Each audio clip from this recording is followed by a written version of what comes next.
여러분, 위기 시대를 우리가 살아가며 똑똑하고 잘난 사람들은 오히려 더 많은 기회를 만들어냅니다. 근데 우리 같은 민초들, 우리 못난 사람들은 위기를 만나면은 위기를 송두리째 뒤집어 쓰고 살아갑니다.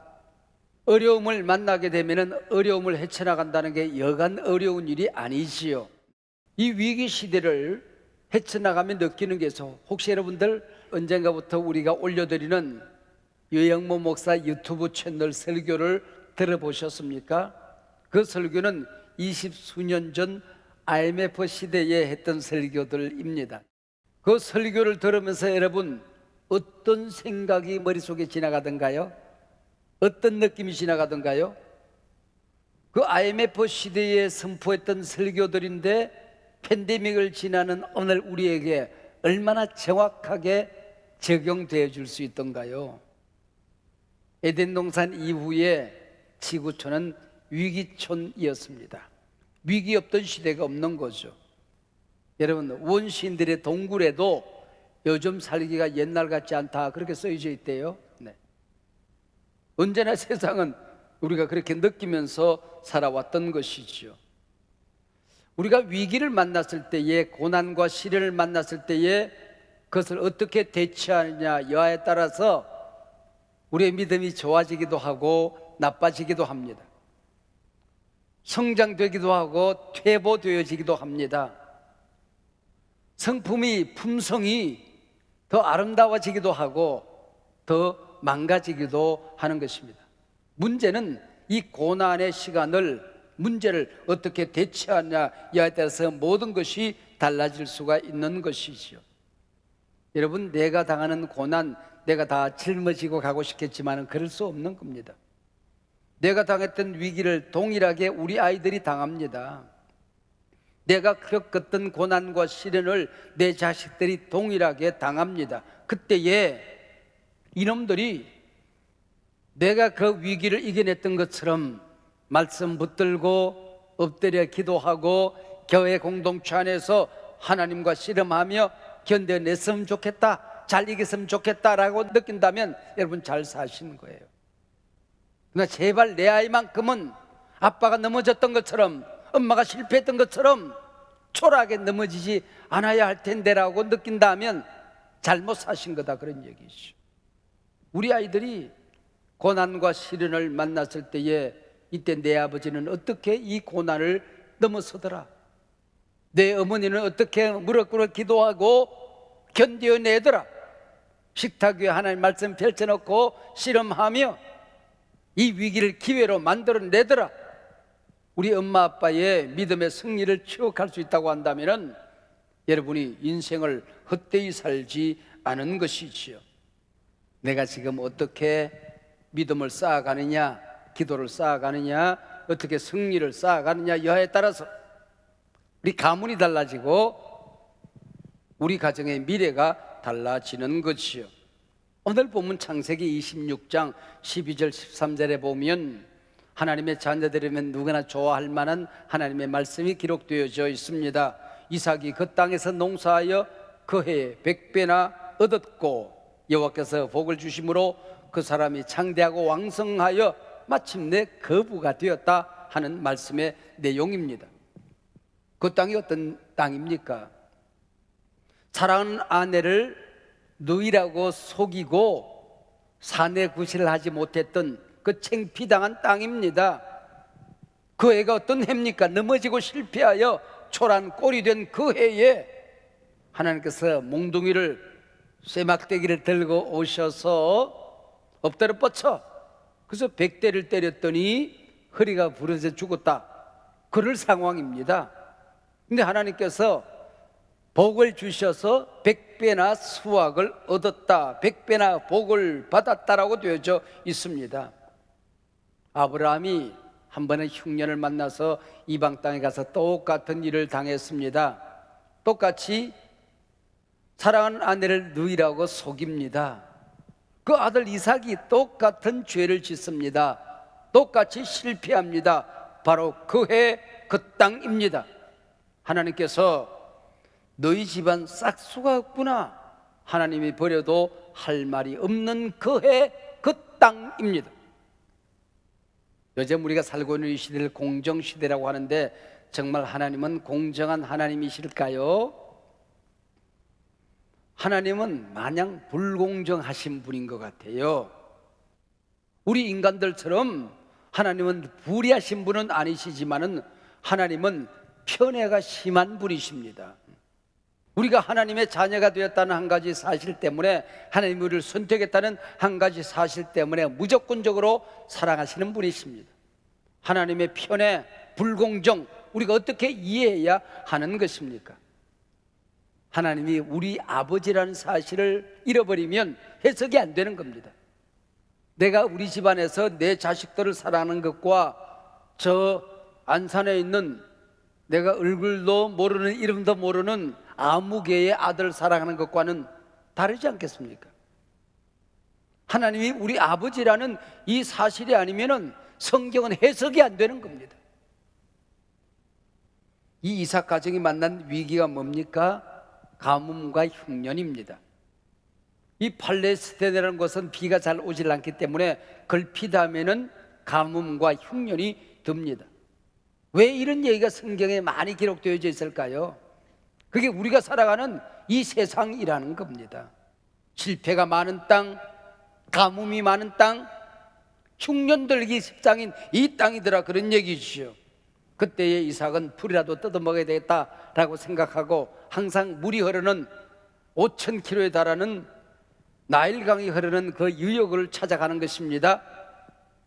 자, 하나님을 등지고 하나님 없는 그 땅에 가서 양식이나 얻어왔으면 오죽이나 좋겠습니까? 근데 양식을 얻으려고 하니 그 지방의 풍습이, 그 지방의 문화가, 그 지방을 다스리는 귀신들이 오염되어지는 것입니다. 어려움이 있을 때에 이렇게 살다가 내가 갈 길이 없어, 그래서 세상 사람들이 사는 방법으로 살아봅니다. 하나님 한 번만 눈 감아주세요 그러고 슬쩍슬쩍 넘어가 봐요. 뭐가 되는 것 같아. 그러면 양식이나 얻고 성공이나 가져오면 될 터인데, 이방 문화, 이방 풍속, 이방의 귀신들이 몸에 붙어버리는 걸 어떡합니까?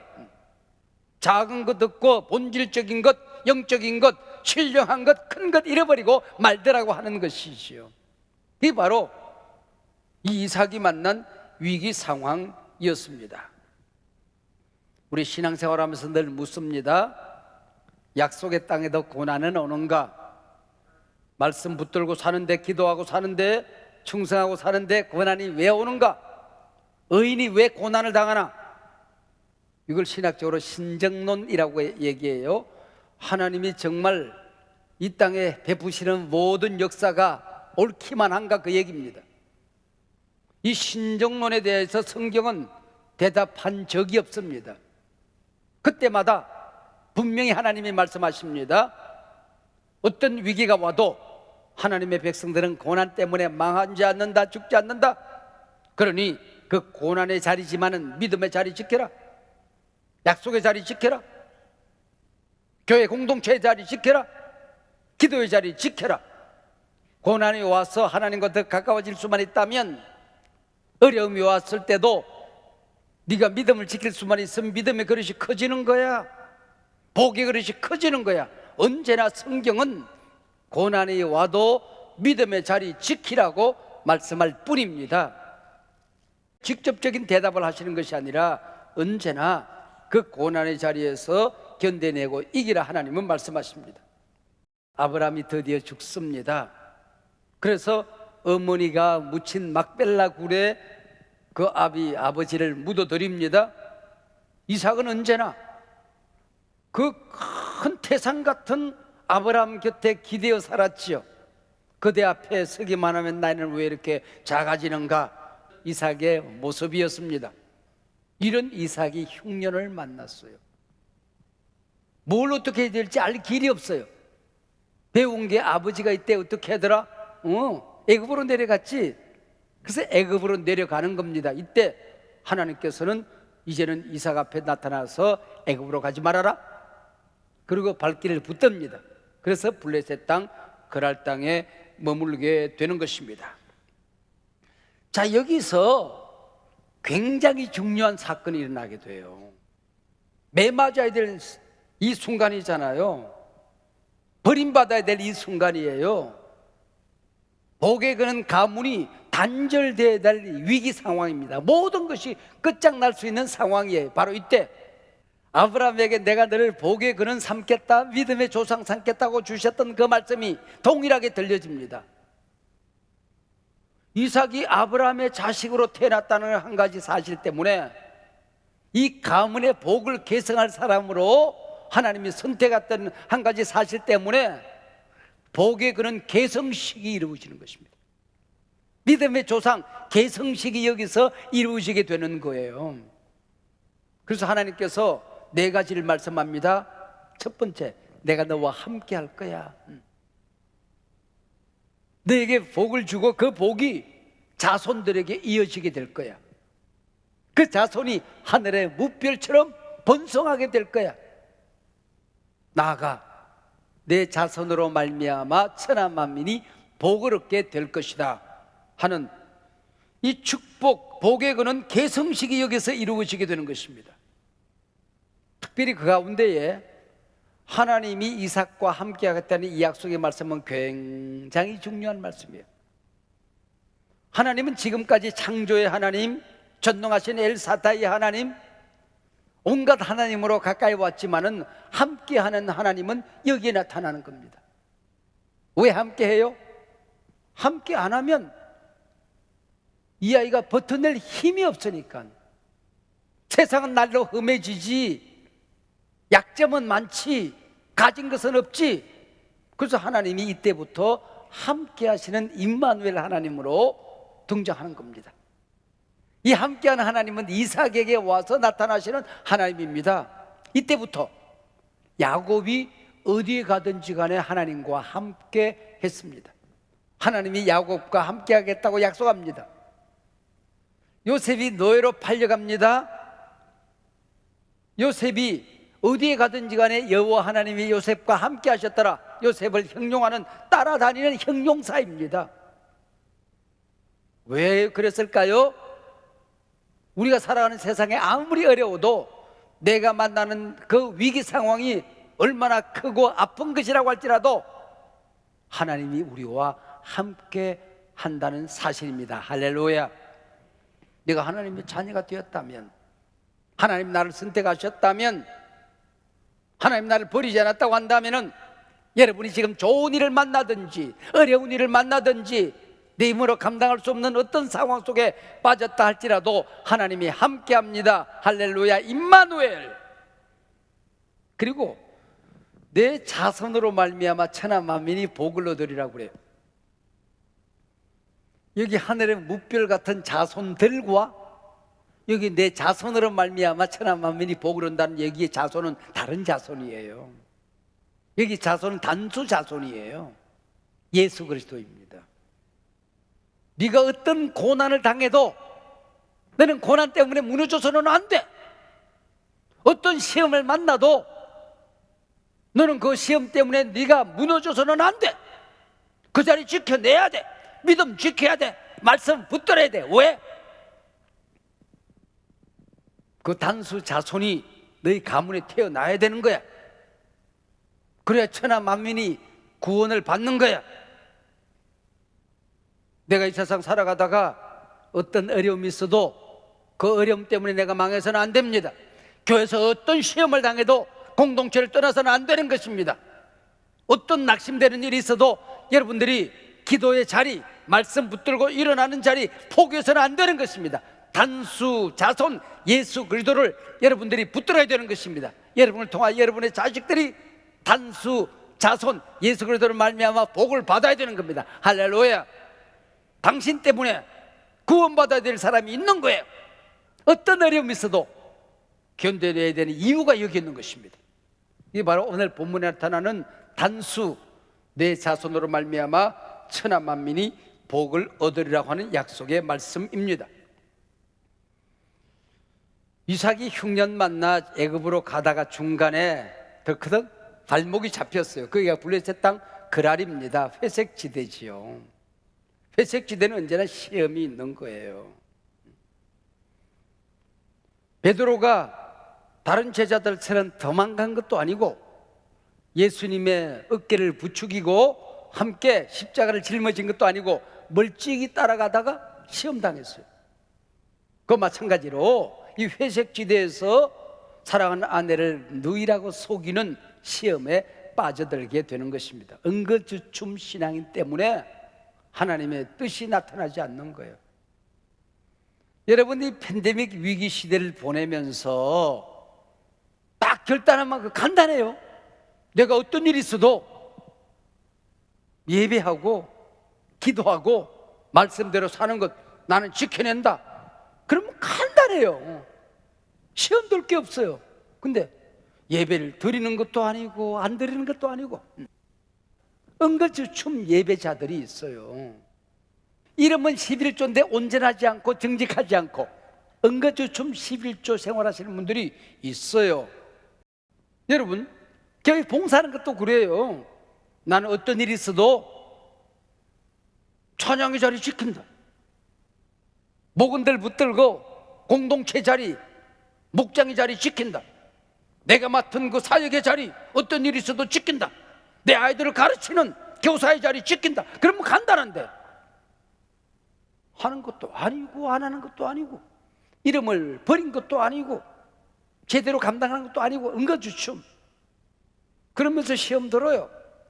하나님이 이럴 때에 좀 사업을 빵빵하게 일으켜 주시면 어깨 좀 펼 텐데 그거는 모자란다고 할지라도 내 자식들 원서 넣는 것마다 쑥쑥 들어가 주면 좀 큰 소리 좀 칠 텐데 그리고 온 가족이 이 위기 시대에 건강하고 남편이 쑥쑥 성질하고 그러면 어깨 좀 펼 텐데 그것도 아니고 하나님 죽었니 살았니 시험 들기 십상이지요.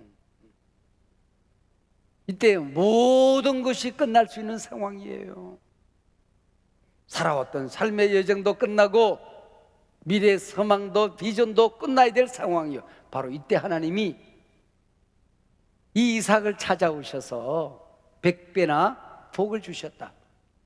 미운 놈 떡 하나 더 주는 이 하나님의 은혜, 내가 조건이 있어서 은혜 받을 만한 이유가 있어서 하나님 앞에 온전히 돌아가 내가 굳건히 서 있어서가 아니고 이놈 이러다가 이게 망할 것 같으니까 하나님이 은혜를 주시는 복이 바로 미운 놈 떡 하나 더 주는 100배의 복입니다. 할렐루야. 그해 그 땅에서 얼마나 큰 실수를 한 땅입니까? 그해 그 땅 얼마나 큰 아픔이 있는 땅입니까? 그런데도 하나님이 그에게 복을 주셨다는 얘기는 내가 그냥 믿음이 약하고 응급주춤에 있으면 하나님이 알아서 하는구나 그 얘기가 아니에요. 여러분, 우리가 지금까지 살아오면서 모든 것이 끝날 수 있는 상황 속에서 하나님이 나를 지키신 것 맞지 않습니까? 지금도 마찬가지 아닙니까? 잘나서 은혜 받았습니까? 내가 뭐 조건이 있어 구원 받았습니까? 이게 이삭이 받은 못난 놈 떡 하나 더 얻어먹는 하나님의 은혜였던 거지요. 사도 바울이 자기가 구원받은 거, 그 다메섹 도상에서 하나님의 불이 번쩍 나타나서 온몸을 불고기로 만들 수도 있었는데 눈만 멀고 주의 제자가 되고 사도가 된 것, 이게 은혜란 말이에요. 평생 복음을 위해서 살아가다 보니 이게 은혜란 말이에요. 그래서 하나님을 믿는 형제들을 죽이려고 했던 나를 살려주신 것, 이 죄인을 구원해 주신 것 하나님의 은혜입니다. 그래요. 조금 더 은혜가 깊어졌어요. 만삭되지 못한 것 같은 나를 하나님이 사도로 삼으셨습니다. 6달 7달 만에 태어난 것 같은 영적 미수가 나를 하나님이 구원해 주셨다는 거예요.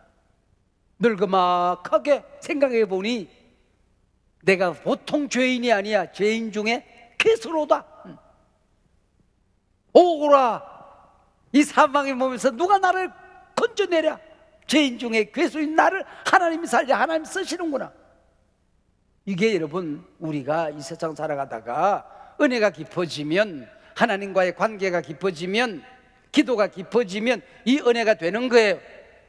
내가 받은 모든 것, 내가 누리는 모든 것 하나님의 은혜일 수밖에 없는 거예요.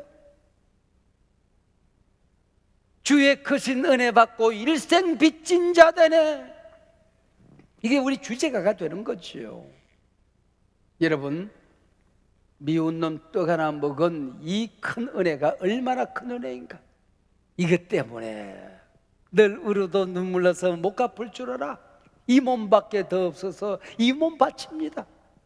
찬송하며 감사하며 살아가는 거지요. 힘들다, 어렵다, 누가 알아준다, 못 알아준다, 누가 믿다, 용서가 안 된다, 다 헛된 소용없는 얘기지요. 여러분, 이삭이 누굽니까? 양치기 출신이에요. 농사를 지어 본 적이 없어요. 100배의 수확을 얻었다는 게 뭘까요? 농사법이 탁월해서 여러분 100배의 수확을 얻은 게 아니라는 겁니다. 농사 지어 본 적이 없는 이삭이 농사를 지었더니 그해 그 땅에서 100배의 수확을 얻은 게, 이게 하나님의 은혜가 아니고 무엇이겠습니까? 할렐루야. 구원받을 자격이 없어요. 은혜 입을 공로가 없어요. 근데 하나님의 자녀가 되고 구원을 받고 성령을 받고 직분을 받고 영생을 얻었고 천국을 소유한 것, 이게 무조건적인 하나님의 은혜예요. 하나님 주신 떡이란 말이죠. 하도 못나서 실수투성이 이삭을 하나님이 보호하고 수치를 면케하십니다. 저거 가만두면은 세상에서 조롱거리 될까 봐서, 은혜 받고 내려가다 실족하여 넘어질까 봐서, 오늘 은혜 받고 내일 또 은혜 쏟고 살까 봐서 주님 전에 올 때마다 성령을 부어주시는 것입니다. 할렐루야. 용서를 주시는 것입니다. 주의 보혈로 덮어주시는 것입니다. 그때마다 주시는 말씀 붙들고 굳건한 신앙인으로 일어설 수 있도록 하나님이 도와주시는 것입니다.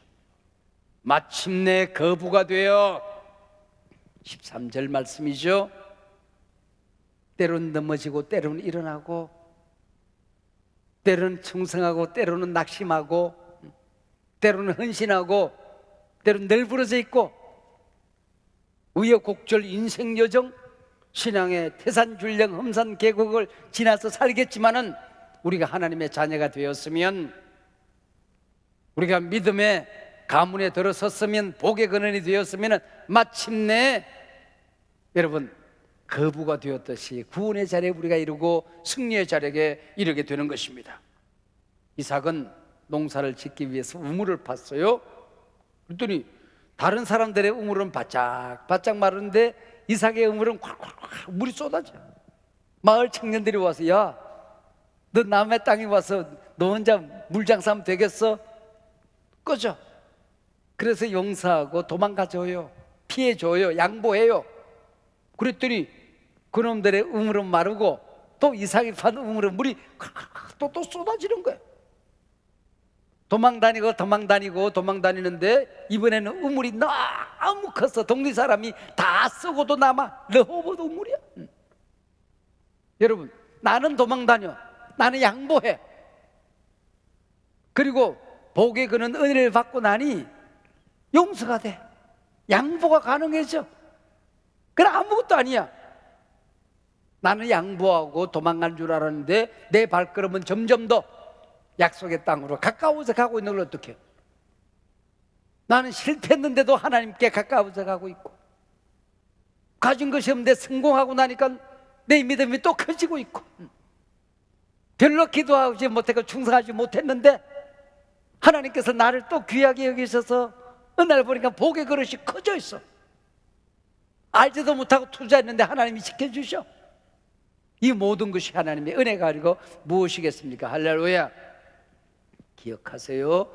여러분이 복을 받은 것, 승리하고 성공하고 있는 것, 세상 경영법, 농사법이 세상 사람들보다 탁월해서 받은 복이 아니라고 하는 것입니다. 하나님의 은혜입니다.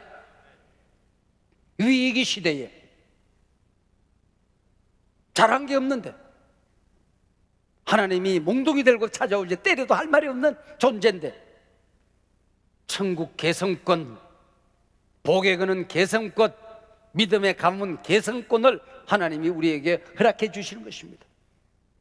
축복, 개성식이 이루어지는 것입니다. 오늘 이 자리가 브레셋 땅 그 아래에서 하나님의 말씀이 들려오며 내가 너와 함께 할 것이고 복을 받게 될 것이고 내 자손들이 하늘의 무별처럼 많아도 복을 받게 될 것이고 너로 말미암아 천하 만민이 복을 받게 될 것이라고는 이 복에 그런 개성식이 오늘 이 자리가 되기를 축복합니다. 하나님이 선택했다는 한 가지 사실 때문에 그런 복을 주시는 거예요. 오늘 이 예배에 하나님이 주시는 은혜의 떡이 여러분에게 주어져서 그 은혜의 떡으로 세상을 경영하고 세상을 섬기는 위대한 우리 은혜의 예배가 되기를 다시 한번 축복합니다.